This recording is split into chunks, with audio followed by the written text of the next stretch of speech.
G'day guys, I've just returned from the World Team Championships where I got some really interesting results running the World Eaters in the Warmasters singles event. So in today's video, I want to break down the list, I want to talk about the event itself, and I also want to break down each round, each opponent that I versed, and some of the takeaways that we can share as World Eaters players, and some of the learnings that I got from the event. So with that being said, let's get into the video.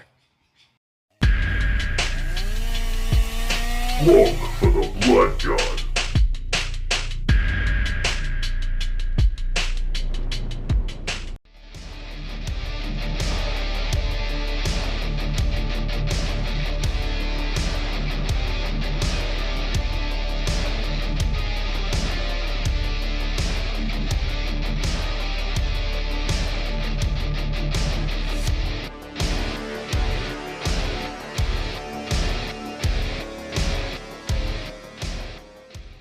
Alrighty, let's talk first about the Warmasters singles event. Now, this is just like your traditional, ITC style singles one-on-one tournament with 6 rounds. And the different thing that they're doing at this event is they're awarding a trophy for best in faction, or a medal for best in faction. So basically they break everybody down into their factions. You still play your normal games against your normal randomized opponents. However, whichever player from within each faction scores the highest or places the highest is going to be rewarded for that. So with that in mind, I decided to take my pet project, my World Eaters, my favorite faction of all time, and go for the best in faction there. I did this knowing that the World Eaters currently are one of the least popular factions in competitive Warhammer 40k. They are really struggling to score those wins. I think they're on something like a 35 to 40% win rate globally, which is disastrous. But I knew that this would mean that there would be fewer players at the event playing World Eaters, which would increase the chances of me taking home that best in faction. And it also just locks in that it's going to be a lot of fun to play, because I'm not going for that try to win 6 consecutive games, which can be quite intense and quite stressful. I was like, nah, I'm just going to play this. As long as I win a couple of games, then I know I've done well, and sort of make the best I can out of the situation that the World Eaters are currently in. So I'm not looking to win the event by any stretch. My main goal is that Best in Faction award. So the list itself has Angron, because I think he's a must-have in World Eaters lists. If you're playing World Eaters, you might as well be playing him. He's not particularly good, but as far as World Eaters units goes, he's quite well. And he has, the main thing about him is he has an aura, a 6-inch aura of reroll hits, which really does dial up the damage output of all of the other units that you're going to be playing with. So Angron's really, really exciting. He can also, of course, be resurrected. He can advance and charge, so he's got the massive threat range, and he is a real heavy hitter when it comes to versing other mech. So knights, things like that. I'm going to be sending in Angron. He's going to be just absolutely doing massive damage. So that's the first part of the list. The other 2 characters that I've brought are 2 Masters of Executions. Now, I dubbed these guys Magic Mo and Murder Mo. Now, Magic Mo, he's just a Master of Executions with the Favourite of Khorne, and he just operates on his own. He doesn't have a bodyguard, and he's just going to go into strategic reserves, come down on turn 3, probably do one of my secondary actions or something like that, maybe make a 9-inch charge, maybe kill something, but his main purpose is for the Favourite of Khorne relic, which allows me to reroll my Blessings of Khorne dice. Now, this is critical if you have Angron on the list, because it increases your chances of resurrecting him significantly. But it's also critical just for general World Eaters list, because it increases the chances of you getting the really important things like advance and charge. And without that, the World Eaters really do struggle to make it into combat. So that's my Magic Mo. The next is Murder Mo. Now this guy, I actually think he's one of the most powerful characters in the game. He's absolutely bonkers, this lad. He comes with a 10-man strong Berserker bodyguard, and they're mainly just there to facilitate him. Their whole purpose for existing is to make it so that he gets to do what he wants. They absorb Overwatch if somebody's trying to stop him from getting into combat. Then if he makes combat kill something, they're there so that they can absorb shooting, give him the Blood Surge move, allow him to get into further combats. They're basically just a tech piece, a 230 point upgrade for this character that's going to allow him to get into combat more easily. Now he has the Berserker's Glaive relic. Now what this does for World Eaters is it gives him plus D3 to his attacks, and importantly, his damage characteristic, which means this guy can have a 5 damage weapon that has devastating wounds, which is really, really scary, especially when he charges something that has a character in it, or is a character, because he's going to get reroll hits and reroll wounds, which means this Master of Executions can go in with up to 9 attacks, rerolling all of his hits, so getting 9 hits most likely. Then he's going to roll those 9 dice again, rerolling anything that's not a 6, so he's probably going to roll 1.5 to 2 6s in there. Then he's going to reroll the rest, and probably roll another 1.5 to 2. So you're looking at between 3 and 4 6s here. And if you rolled that D3, that's 5 damage, which means that's between 3 and 4 devastating wounds, which is between 15 and 20 mortal wounds dealt to the target. And then, of course, you've got his other damage and the damage from the Berserkers as well. There's almost nothing that this guy can't kill when he charges into combat. In my practice games, I killed Drago and a unit of 10 Paladins with him. I killed Trajan and 5 Custodian Guard with him. I killed a Terminator Sorcerer and a unit of Scarab Occult, then Magnus with this one guy. He's the absolute powerhouse in the list. He's crazy. Then we get into the meat and bones of the list. So we've already talked about the Berserkers. We've got a unit of 10 Jackals. They're just there to sticky those backfield objectives and probably die, but make sure that we're still scoring those primary points for holding that backfield objective. Then you've got 2 Mauler Fiends. Now these are an interesting tech choice. They do pretty well. They're very fast. They can advance and charge. They can auto-advance 6 with that strat from the World Eaters. And they sort of operate as Angron's bodyguard. They go up and they flank Angron, and then basically they go in and do heavy damage. I've given them the Lasher Tendrils, so they have those additional attacks just to make sure that they don't get tar-pitted by, you know, a horde of Gaunts or something like that, or, you know, Neophytes in the Genestealer Cult matchup, or Necrons, those sorts of things. Make sure they've just got 12 attacks, 13 on the charge, high strength, high damage. They're going to be killing things really effectively. And then the other interesting thing, we've got a Rhino. The purpose of the Rhino, of course, is for Master of Executions, Murdermo, and the Berserkers. They sit inside that, and I deploy them out of line of sight, so there's not really any way that my opponent is going to be able to effectively deal with them early, and that allows Murdermo and his boys to disembark out massive distances, because they can disembark out 3, then they can move 6, so a total of 9. Then if you use the Blessings of Khorne, you can get an additional 2 to that, so now they're moving out 13, then they're charging auto advance 6, you know, you really can just launch these guys out. They move out, sorry, it's 11 plus an auto 6 and then a charge. So really, really fast, and that means that there's not really anywhere that your opponent can hide. If you have that central Rhino out of line of sight, you'll be able to threaten all of the midfield objectives with it pretty effectively. And it's a really good way of unlocking his power. And then last but not least, we have 3 Chaos Knight Brigands. Now these guys, they sound a bit weird in a World Eaters list because they're a Daka unit. They actually have almost no melee, but they unlock a few very interesting things for this World Eaters list. One of them is that they give me the ability to pop transports with those melter guns so that I can charge the contents. One of the biggest challenges with melee-focused armies is that if you can't pop the transport, you can't engage with the troops inside, and then in your opponent's turn, they're just going to disembark and kill you. So being able to pop transports is really critical.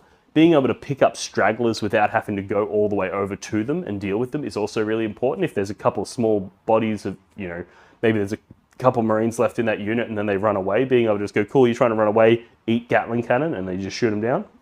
That's really effective. And they also have a very high movement characteristic and very high objective control, which is a really critical part of the list, because one of the other challenges that combat armies face is that your opponent can dictate where your models go. They can put that unit that's doing heavy damage out in the open, not on any objectives. And then in order to kill it, you need to go out into the open off of the objectives, which means it's really hard for you to score your primary and really hard for you to maintain that objective dominance when your opponent is dictating where your units have to be. So that's one of the downsides of combat. So bringing in a couple of units that can hop on a backfield objective, hold that objective, and still provide firepower into the fight is really, really important. So World Eaters players, I highly recommend the Brigands. They've been one of the MVPs in most of the games that I've played because people are too busy dealing with the Mauler Fiends and Angron and the Berserkers in their face. They don't have the disposable damage to deal with those Brigands. So that's my list. So like I said at the start, I'm not looking to go 6 games of victory. I'm going up against a lot of Eldar, a lot of Gene Stealer Cult, a lot of Custodes, and these are all really, really hard matchups for the World Eaters. So I'm pretty confident that I'm going to lose a lot of games this coming week, but it's going to be a ton of fun, and hopefully I can get a couple of wins in there and use that to go for that Best in Faction World Eaters award. G'day guys, we're here at the Mechelin venue for the WTC, where it's the day before Warmasters kicks off. And I just wanted to show you guys the size of this motherfucking hall. It's gigantic. There's a wall there, so I don't really show you much, but yeah, it's a gigantic venue. We're just setting up tables, terrain, all that sort of shit now. The event starts tomorrow, Warmasters singles for a couple of days, and then we kick off with the World Team Championships. So, yeah, I just wanted to get to some footage in before this place fills up with sweaty nerds and becomes too loud to basically record in. But I will be doing my best to keep you guys updated throughout the day. And yeah, see you soon. G'day guys, here we are at the start of the Warmasters GT. We're about to start the first round. And I just wanted to give you guys a quick walk around and have a look at the sick fucking venue. I showed you before as we were doing the prep, but as you can see behind me, there's a lot of work been done since the, since the setup. So there's people flowing in now. The energy here is absolutely magnetic with all of the different nations getting together. You can see there's, a lot of friendships that people have made that they haven't seen these people in 12 months. So the energy is fucking electric. And as you can see, we got tons and tons of people pouring in. There's around 300 players for the Warmasters singles event this year. And so that's exciting. And then obviously the teams event is going to bring even more players into the fray. A lot of the players in the Warmasters singles are the coaches, the support team, that sort of stuff.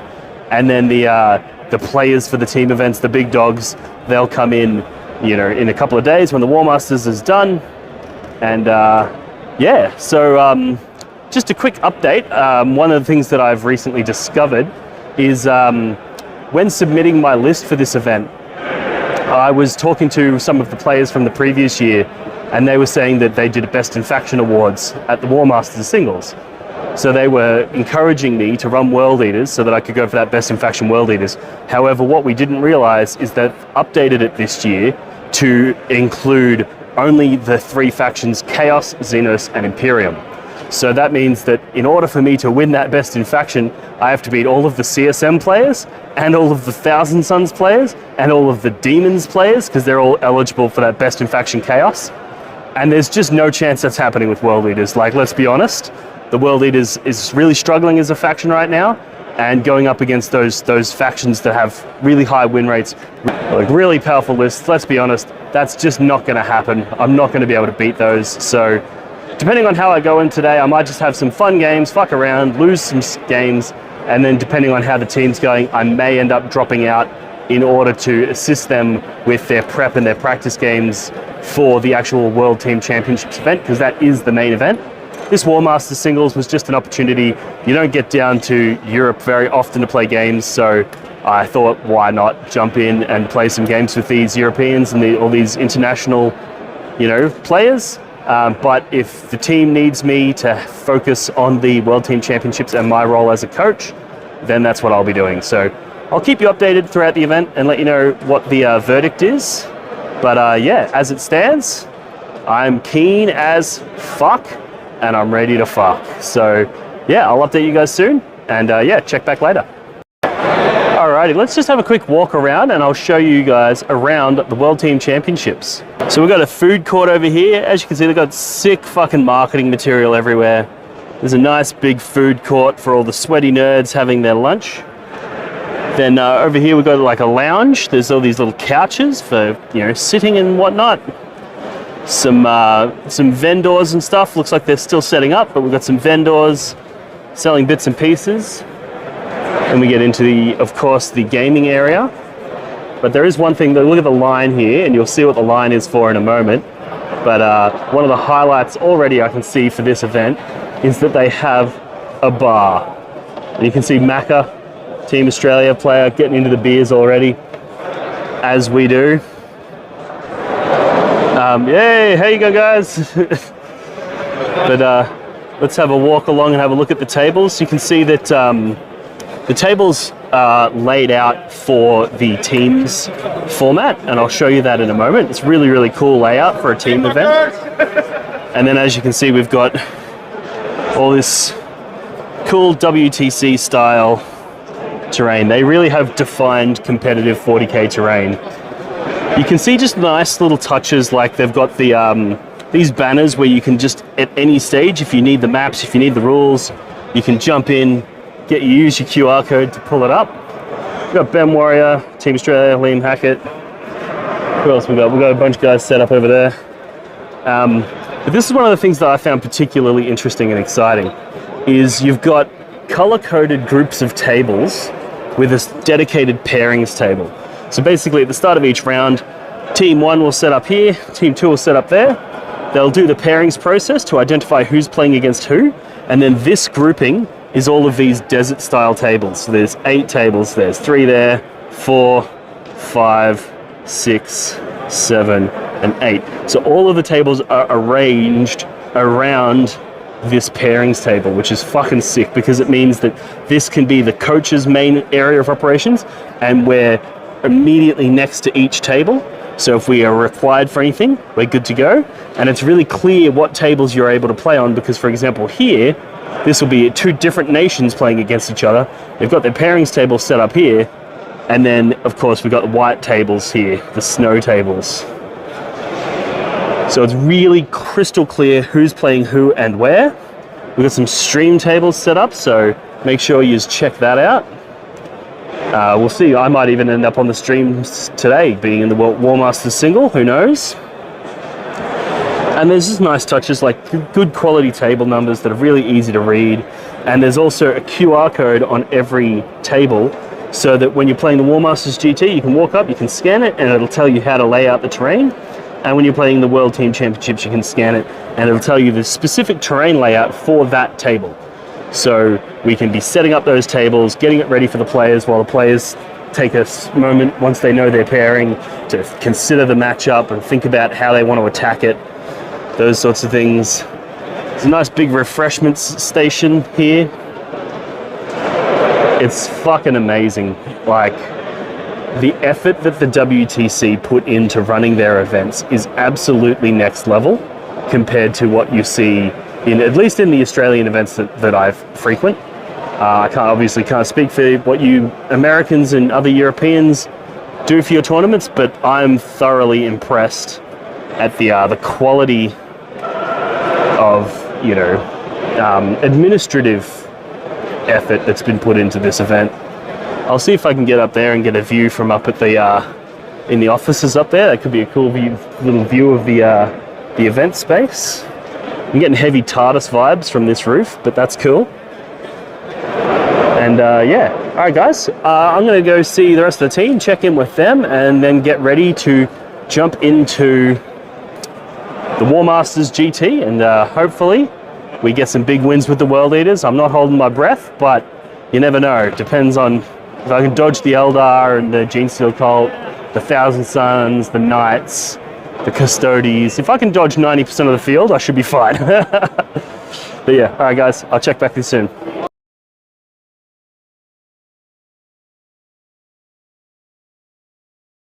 Hey guys, there we have the end of round 1 of the Warmasters singles. I got paired into Adeptus Custodes, which is actually one of the tougher matchups for the World Eaters.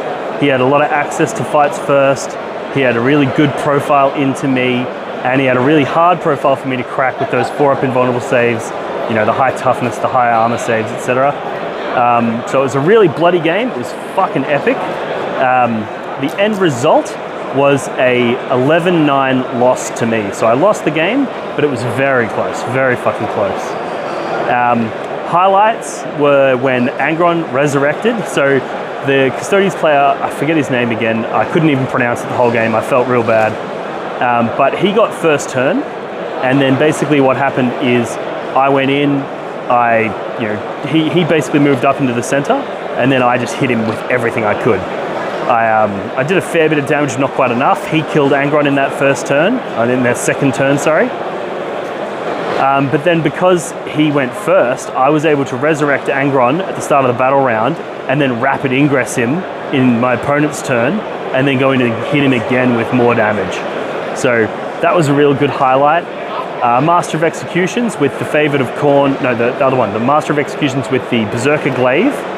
He charged a big unit of Custodian Guard and just kept hitting them over and over and killed a whole ton of them.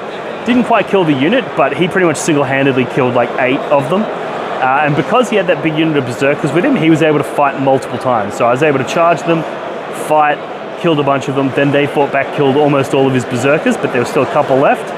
Then in his next turn, he shoots me, I Blood Surge moved into him, and then because I had the Berserkers in the unit, I have fights first, and I was able to fight first again and kill a bunch more of the Custodian Guard. So that was really exciting. The Brigands did okay. The Exalted 8-Bounder actually did really well as well. They rapid ingressed at the top of turn 2, so in his second turn movement phase. They went in and killed the Sisters of Silence or the Prosecutors or whatever they're called, that were holding his backfield objective. And then he sent a unit of whatever they're called, Alaris Custodes back to kill them. And I was able to use my Blessings of Khorne to fight on death. And he went back, killed them, but then I fought on death and killed him as well. And sticky the objective with the Khorne strat. So it's like, okay, cool. So you've gone in, I've killed you off your home, you got no primary, then you've come back, killed me off your home, but you've also died, and I've sticky the objective. So as a result, I continue to hold his backfield without even having any units on his backfield. So that was really exciting. He didn't see that coming, and to be honest, neither did I. But yeah, ripper game. I'm not sure if I'm going to be able to do a full summary like this after each game, because it depends on how long the break are. We actually finished quite early, which was good. So fingers crossed I'm able to hit you guys with summaries like this after each round. But if not, I'll just do an end of day summary back at the accommodation and just update you guys on my World Team Championship experience. But great guy, great game, and yeah, ton of fun. I'll talk to you guys soon.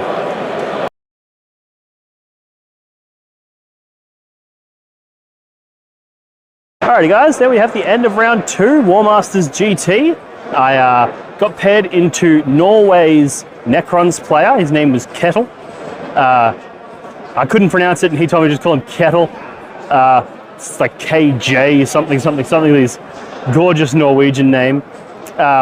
He was running the Necrons, so he had 2 units of Lich Guard, 2 Doomsday Arcs, a couple of the Daka guys with the pistols, whatever they're called, and a bunch of other bits and bobs. So really cool list, really interesting. And we played the mission was deploy teleport homers, I think it's called, or servo skulls. Servo skulls. It's the one where you basically hockey puck the objectives around. So at the end of your turn, at the end of each turn, you can move objectives that you're in control of. And I got first turn, which was huge because it meant that I was able to move up my army into the center, push all the objectives towards him. I couldn't do any damage to him in that first turn, but it didn't really matter because what it meant was I was able to push all of those objective markers towards him, and then each one of them that was within 12 inches of his deployment zone was worth 2 points. Then as they got closer, the next turn I pushed him again, he would push them back, but then I would push them back to him again, and essentially I was able to max primary and he got 0 primary all game. Just because I get the ascendancy, I get to be on those objective markers before him, and as a result, I get essentially twice as many opportunities to push them that he does, right? Oh, accidentally bumped the zoom. Anyway, so yeah, so that's basically how the scoring went down, and I ended up getting a 20-point win. So it was like 100 to me. I was maxing up I was drawing perfect cards as well, which was amazing. So it was like 100 to me, and like, I don't know, like 20 or 30 to him or something like that. It was a really big win. It was massive. Really fucking awesome guy though. We had a really sick game, a ton of fun. Some highlights from the game were when my Master of Executions and his 10 Khorne Berserkers advanced and charged out of a rhino, hit one of his Lich Guard blobs, and just nuked it. Killed every single one of them. Then in his turn, he charged me, but I get to fight first. So I got to fight into his second Lich Guard bomb, and I almost killed that. I killed a bunch of it. And then as a result, he fought, killed a few berserkers, didn't have enough steam left to wipe my unit out. So then we tick over into my next turn, and I get to fight again. And that was game over. By that stage, I'd killed both Lich Guard bombs. I'd killed both Doomsday Arcs. I'd killed his unit of Tomb Blades. I'd killed a bunch of his heavy destroyers. I'd just done so much damage to him that he just did not stand a chance. He had no way of coming back. He had no way of controlling primary. So he was just sort of scraping, praying for good cards on the tactical draw, and the cards were falling in my favor as well. So yeah, that was one highlight, was the Master Executions. He went nuts. I also managed to resurrect Angron again, so I've done it twice now at this event in 2 games. So 2 out of 2 games. Even though almost every practice game that I've played with this, I've never resurrected Angron. I've gotten quite lucky in this, in that I've resurrected him multiple times. So that's really exciting. The list is doing fantastic. It's doing exactly what I wanted it to do. The first game being a loss was a bit disappointing, but it was into a highly tuned Custodes list, and you know, you can't win them all. And this one was such a devastating win that it makes me feel much better. So yeah, it's a win and a small loss under the belt now. There's like an hour or 2 left before the end of the round, and then they're doing a break in between. So before the next round, I got like 2 hours to kill. So I might go for a walk back to the accommodation, grab some like bits and bobs from there, head back, maybe grab a snack, and then I'll hit you guys with a summary after round 3.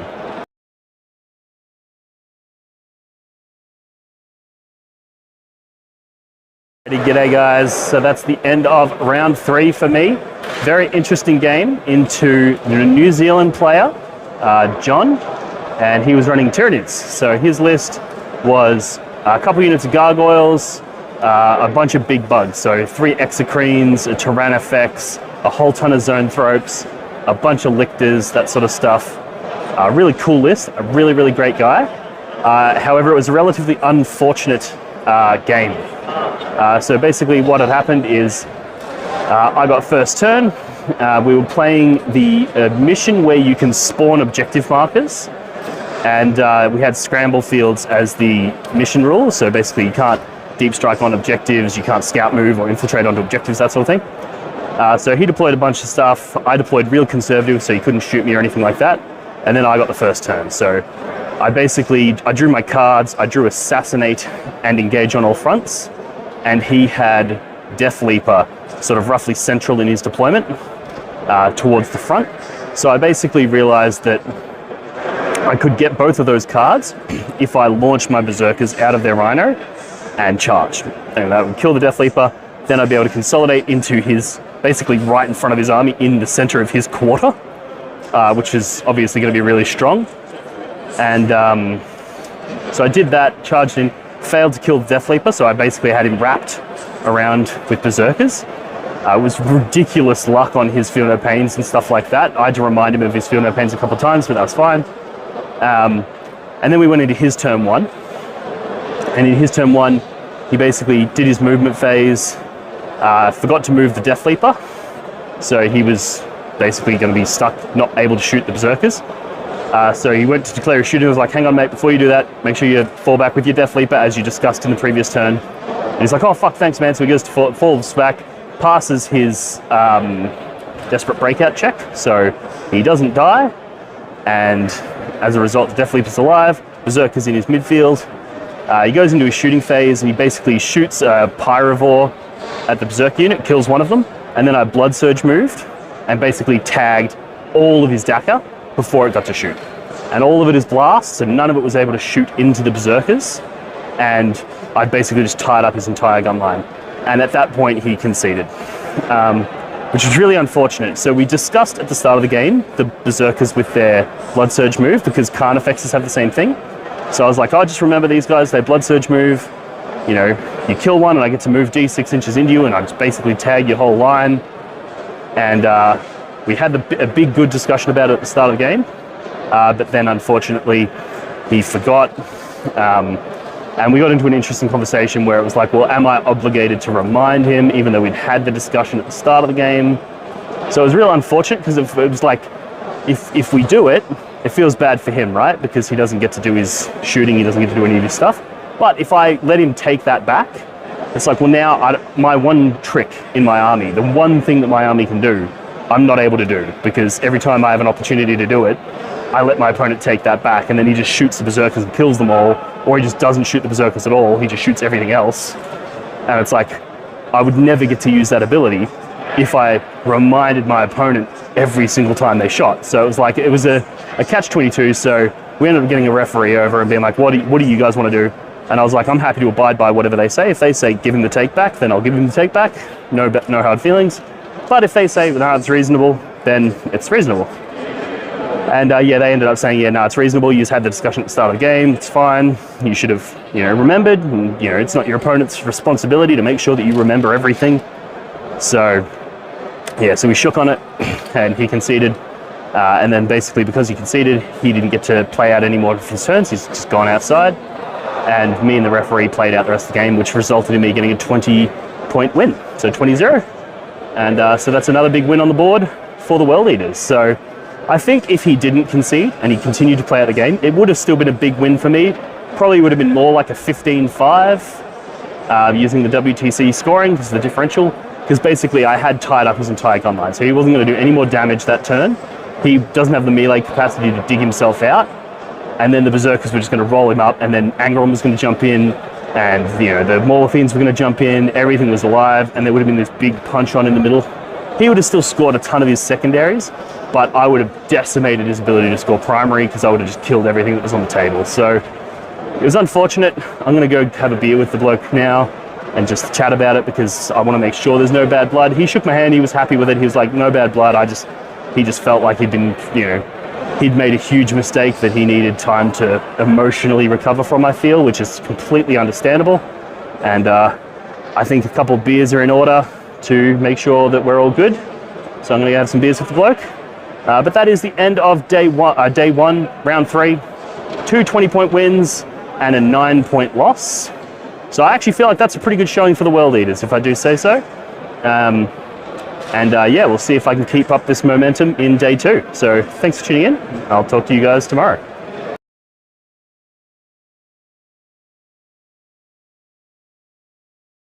Alrighty guys, there we have the end of round 4. I played into the Spanish Thousand Suns player, so we had a Primarch versus Primarch showdown. It was actually a really epic game. There was some really exciting stuff happened. So the end score was a 14-6 his way, so he won the game. But it was a really interesting match. So some of the highlights, I guess, were the sticky objective stratagem that the World Eaters have access to. I used that almost every turn, and I was getting massive primary scores because he kept killing me off an objective, but he's mostly shooting me, which meant that I was able to control that objective for most of the game without having any units anywhere near it. So that was really, really good. And there's some really interesting stuff you can do with that stratagem.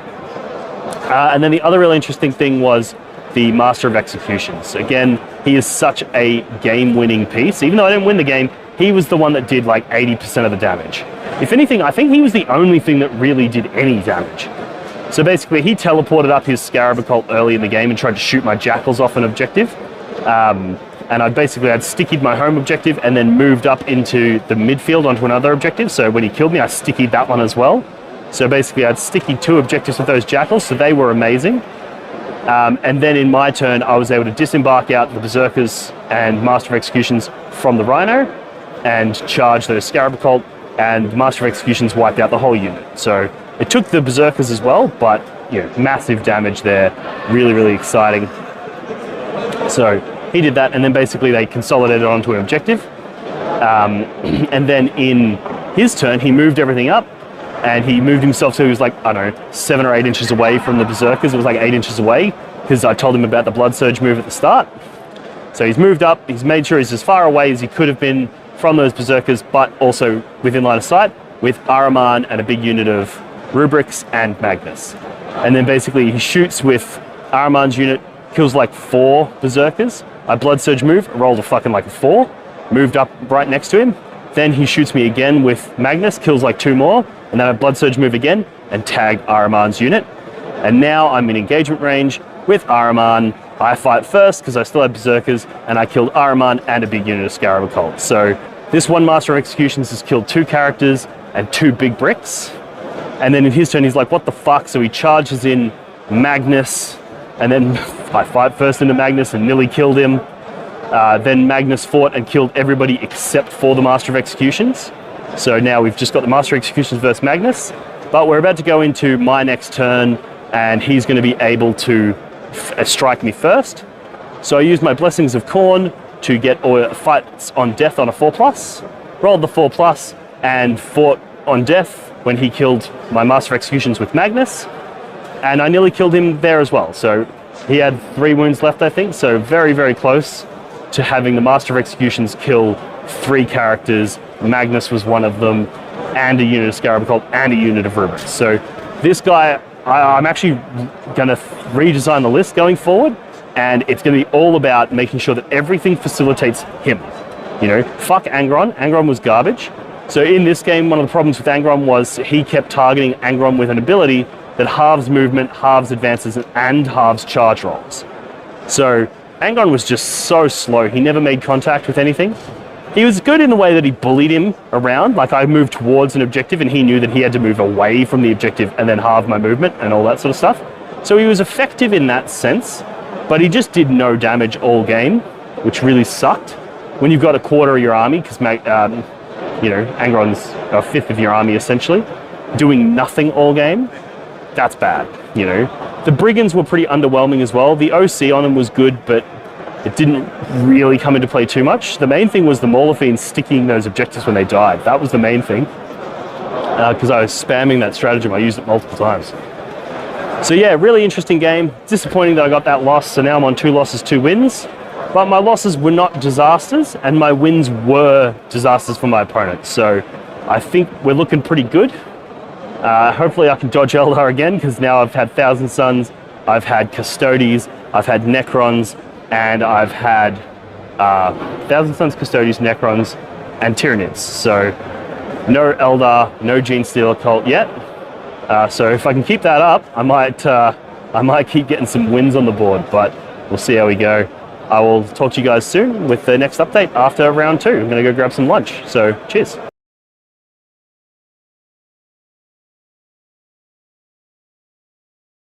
G'day guys, so we have the end of round 5 at the Warmasters event here at the WTC. I played against a lovely guy from France. His name was Ben, and he was running Deathwatch. It was a really interesting list. So he had 3 units of 10 veterans with Thunderhammers, frag cannons, all the good shit. And then he had another unit of 5. He had a few units of Plasma Inceptors, which were really cool. He had a unit of Phobos Infiltrators with a Phobos Librarian in it, which gives him Lone Operative, which was really cool. What else did he have? He then had 2 different types of land speeders, one of which gave him like ignores cover, and another one which gave him +1 to wound. And then of course, it wouldn't be a Deathwatch list without a big brick of 10 Desolation Marines. So that was his list. And I won the game 16-4 to me.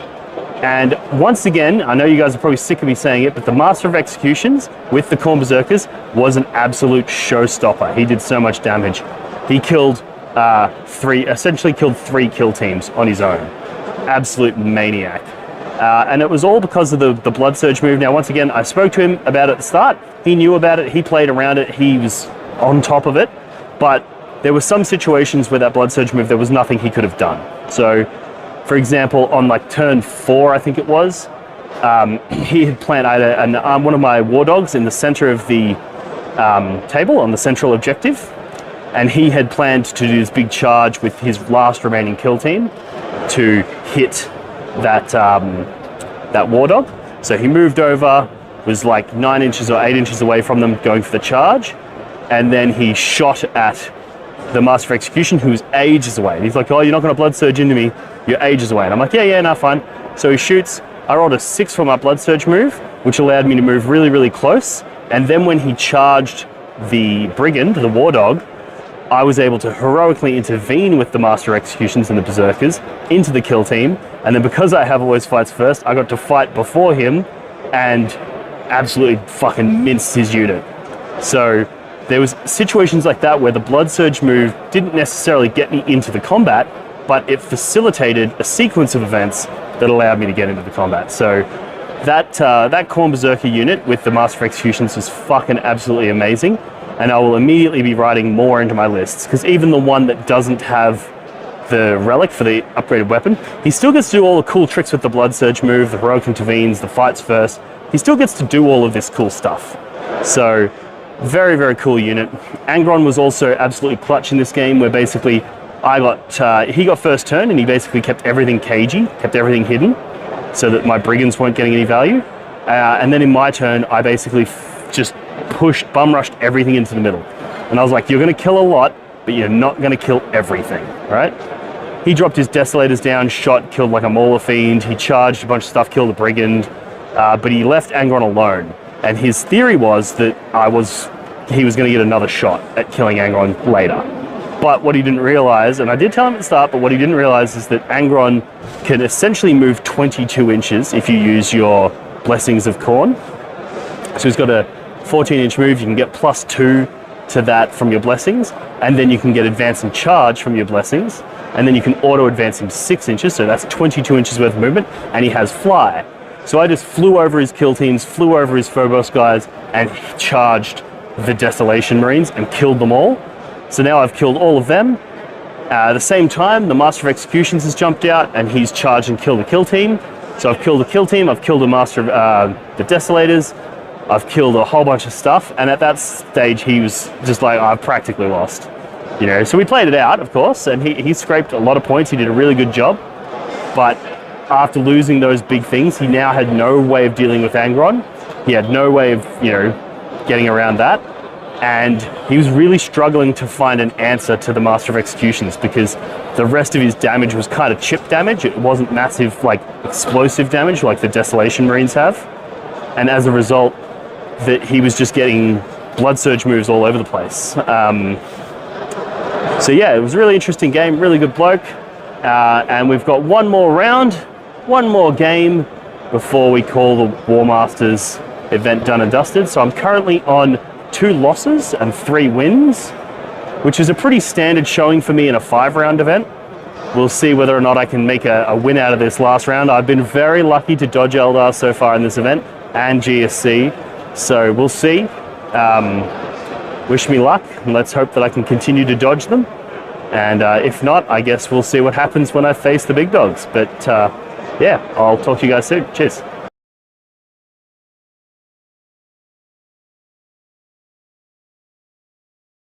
G'day guys, there we have the end of the 6th round of the Warmasters singles event here at the World Team Championship. So that's 6 games of 40k against some of the finest players in the world.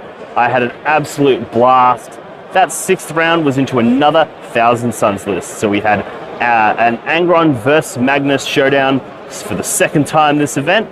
And unfortunately for me, both games panned out pretty much the same. So there was some slight differences in the list this time. He had 2 big units of rubrics inside rhinos with characters. He still had Magnus, he still had the big unit of Scarab Occult, he still had a lot of the same tech pieces as the previous guy, which meant he was able to do more or less the same thing as the previous guy. But it was a really interesting game. It was really swingy. So I got the first turn and I moved everything up into the objectives. He was out of line of sight and out of charge range, so I just thought I'm just going to go full aggro and advance my whole army and throw it on those central objectives. So I had like 2 Brigands on one, 2 Mauler Fiends on another, a Brigand and Angron on another. Like, I just threw everything forward. Then we ticked over into his turn and he basically threw everything into me, and it was this big fight in the center of the table. And luckily for me, he bounced and failed to kill anything, so he did no damage to me. And I was like, yes, I'm gonna fuck this guy up. I win for sure, right? I launched out my Master of Executions and the 10 Berserkers with the Advance and Charge strat and hit his Scarab Occult. Then I threw Angron into the Scarab Occult as well, because of the way that the terrain was laid out. Angron wasn't able to get into anything else, so I just threw him in there as well. Thought it's better to have insurance than not. Some Mauler charged his characters, so he had a Changeling and a Blue Scribe, so he had some lone ops. So I threw Mauler into those and went hard. And then, just like in his turn with him bouncing, it was my turn to bounce. So the Master of Executions and Angeron, which is like 600, 700 points, almost nearly 800 points worth of investment in my list, all hit 1 unit of Scarab Occult, and I only killed 6.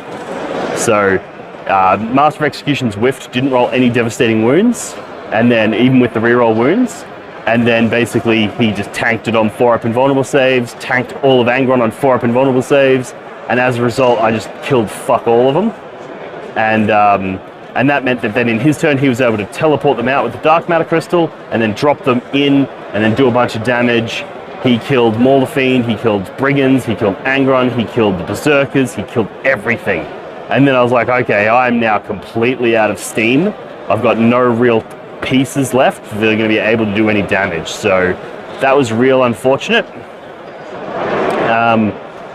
But I ended up getting a 5-point loss. He got a 15-point win, so it was like 100 to him and like 70 something to me, 74 I think it was, victory points. So I still scrapped, I still played for points, but fuck me, it was hard. I leaned pretty heavily into the ability to sticky the objective markers when I die, the World Leader strat. That was critical to keeping me in the game because it just meant that if he's blowing things up with shooting, I'm still holding those objectives, and then he has to come all the way over to them, which can be kind of tricky. So that worked quite well for me. Unfortunately, Master of Executions did nothing, Angeron did nothing, but to be fair, they've been fucking slapping the shit out of people all weekend, so I guess they're just tired. I guess that Master of Executions is, he's just tired of carrying the army, and he's like, fuck you guys, somebody else do something for once. And everybody else was like, oh, no one knows what to do. So everything just folded and nothing happened. But yeah, so that rounds out the event. 3 wins, 3 losses. All my losses were relatively small. Like I got a 5, 9, and a 6. So they're not huge losses. And some of my wins were massive. So I got a couple of 20-point wins and I think a 15 or 16-point win. So there's some pretty big wins and no big losses. So I'm pretty happy with that overall, given that the World Leaders faction struggles so hard at the moment for those victory points. I'm actually pretty happy with that as an outcome. So yeah, thanks for tuning in. I'll update you guys throughout the rest of the trip, but this is the end of the Warmasters component. I might, if I get an opportunity to, I might do some interviews while I'm walking around because I've got a bit of time to kill. But yeah, I'll let you know how we go. All right, thanks for tuning in, guys. Talk to you soon. Alrighty guys, I hope you enjoyed that video. If you did, make sure to like, subscribe, comment, all that good shit. You know what to do. And also, if you want to show your support for the channel, head over to blogforthebloodgod.com where you can get merchandise, you can join our Discord community, you can support us on Patreon. There's all different cool ways that you can show your support for this channel, and all support is greatly appreciated. It's going to help me bring out more content more frequently and of higher quality for you guys at home. So thank you again very much for those who do show your support. Thank you for tuning in, and I'll see you in the next one. Cheers. Walk for the Blood God.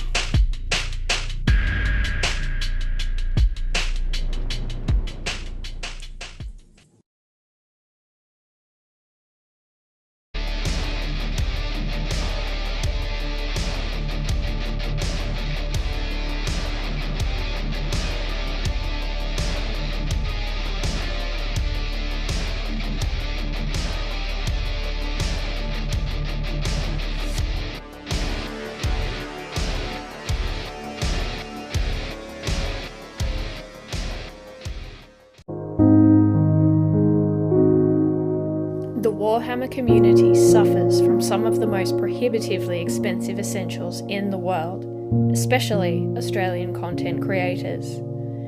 Every single day, Dean wants to create content, but he can't. Suffering from old, worn-out brushes, expensive model kits, and costly software and equipment, he can't endure much longer. Just look at this dirty paint water. Would you drink this? Would you let your child? Even a small monthly donation can help provide Dean with clean paint water, basic tools for survival, and access to life-saving information and education. So please, Follow the links in the description below and find out how you can sponsor a mad cunt like Dean today and end the suffering. Suffering that is cruel, unsustainable, and your fault.